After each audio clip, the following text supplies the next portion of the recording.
woodcut, I noticed at the time. It was sort of a mix of 2D and 3D. And almost immediately it moved right up to my face and became completely 3D. And it got so close that I could only see its eyes.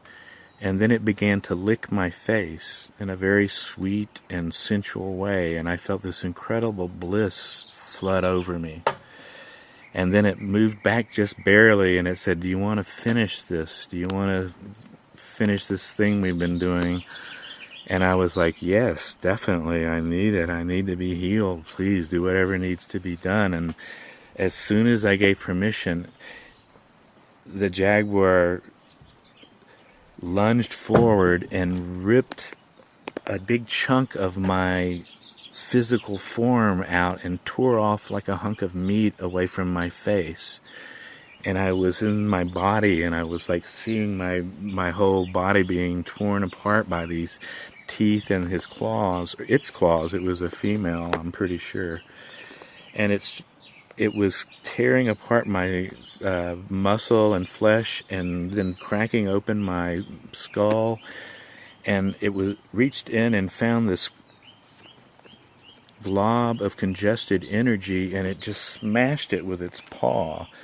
And it sent spiraling out into the universe all these jewels of different colors that became quasars and spiraling galaxies. And I knew that I call it a he because it was so scary at first that I was feeling that it could just eat me alive. And I guess I associated that with this male strength, but it immediately told me, you got that wrong. Mm-hmm.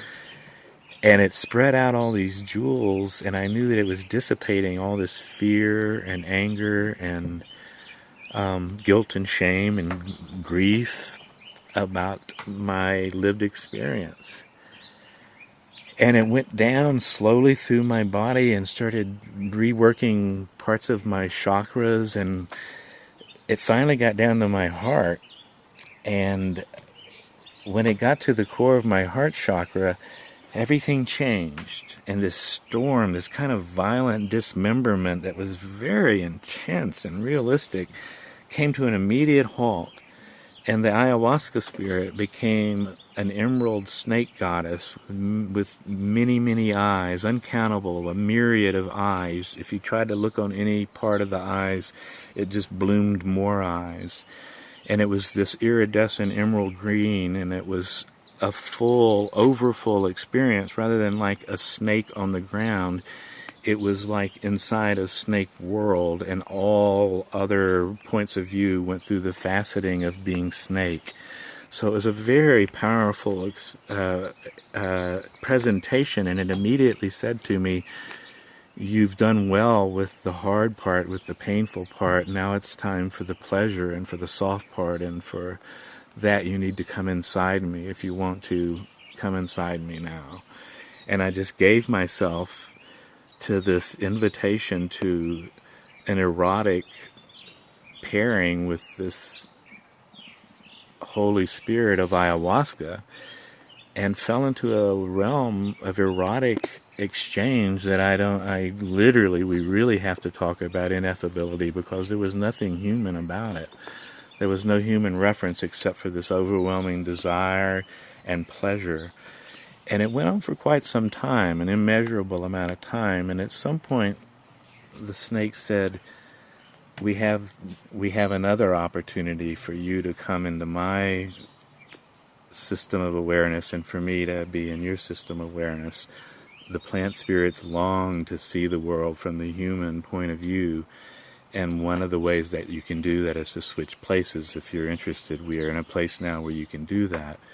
And I immediately consented, and immediately I went on the other side of that jeweled hologram and saw the whole thing from the point of view of inside the snake jewel diamond awareness. Saw myself from that point of view, saw my sexuality, saw my presence as an animal in a very complicated environment of millions of species that I know nothing of, understand my root ignorance, and also understood my divine blessing at the center of my own heart was the same glowing love of life that was in the center of this serpent goddess that was allowing me to see the world from her place. And that went on for another uncountable measure of time and experience. And she returned to me and said, now we have the final thing we can do is to do the one, to be one, to come back together and be the whole thing. And that's what reality loves the most, is for consciousness to be one with it. And of course I was ready to go, and as soon as I consented, we became one. And you have that experience of divine union, of incredible, unlimited celestial joy and redemption. And it took me a very long time to come out of it. I didn't wake up for 16 hours. And when I woke up, I felt like I'd lost like a great deal of weight. My body was in a better posture. I was looking forward to what was coming next. I knew without any kind of equivocation that I'd been blessed in a way that was going to be difficult to understand, but that I knew was a massive blessing, and that I would wait for an opportunity to tell the story. And then I went to the Burning Man Palenque Norte talk. I heard Annie Oak give a very similar talk about her first experiences with ayahuasca and sexual erotic encounter with a jaguar. And I was going to do the next talk, and I decided on the spot, I'm going to tell my story because she's telling hers, it's okay. Because I'd always felt like it was kind of like, well, I don't know what people will think of that, especially in the ayahuasca community, because there's a lot of confusion around sexuality and power.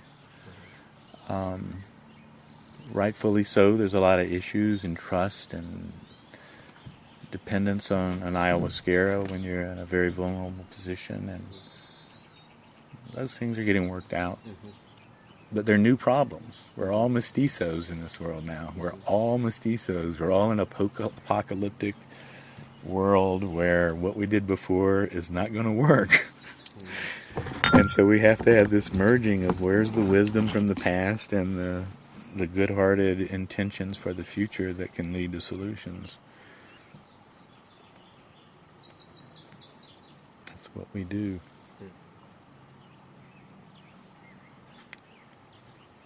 Thank you. Yeah. It's beautiful to hear your inner landscape.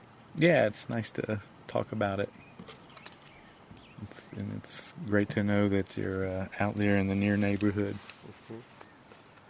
Yeah, I'm kind of hoping that I can come back to people, after do repeated interviews if so needed, and if you've come up with other things that you might want to share later that aren't on your mind right now. Yeah, that could be. I mean, I'm winging it at this point, but well, I enjoy your company, so we can just hang out. Yeah, sure, we can talk anytime. And also, I want to encourage you to consider your own teaching, and to record yourself some in any way that feels appropriate. I don't want to flame your ego in any way. Yeah, no, at the moment, I feel like I'm just a vessel for transferring information. And I'm learning a lot from it, and it's not about me. In fact, I don't use my voice in it hardly at all. Then go for that. But maybe aside from this project, or maybe later down the line, I will share my experiences. But for the meantime, I'm just happy to just capture them. Well, I think there's some value in both of these interviewing things. I've done both too. Some of them I try to just feed them things to let them get off and talk. And then other times, I want to be in dialogue with them, depending on who it is and what the environment is and what the opportunities are, because then it can get different on that level. With the spirits, you mean? No, with people I'm interviewing or being interviewed by. I get a lot of podcast invitations, and the interviewer can steer things, but so can the other guy. If they want you to talk a lot, talk a lot. If they want to talk a lot, let them talk a lot. There's two different kinds, and you can tell who's interviewing you early. So you can kind of set them up. Yeah. I love Jeffrey Mishlove. Yeah. He was a great interviewer, wasn't he? He really knew how to ask questions. He was one of the first ones to get Terrence on tape, man. I love his interview with John C. Lilly, too. Yeah. Yeah. And John says that at the end. He says, you know, you really know how to ask the questions. Yeah. And Michelot wrote a great PhD that he published as some, He seems such a gentle guy. yeah, it was a good Thinking moment. Aloud was a great name, too. Mm-hmm.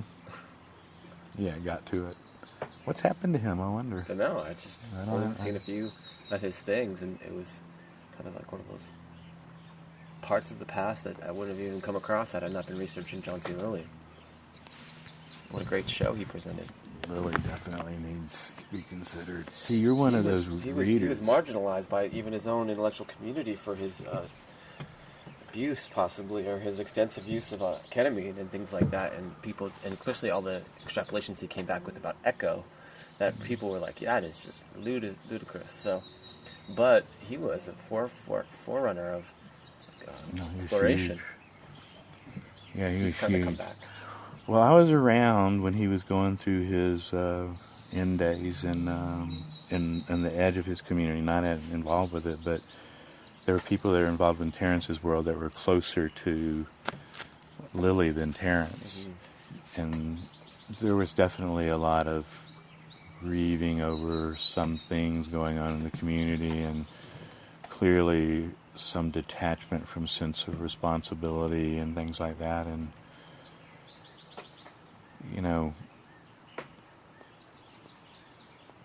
I just see mercy when I think of people like him and Larry and McKenna. They put their lives out there and took massive gambles.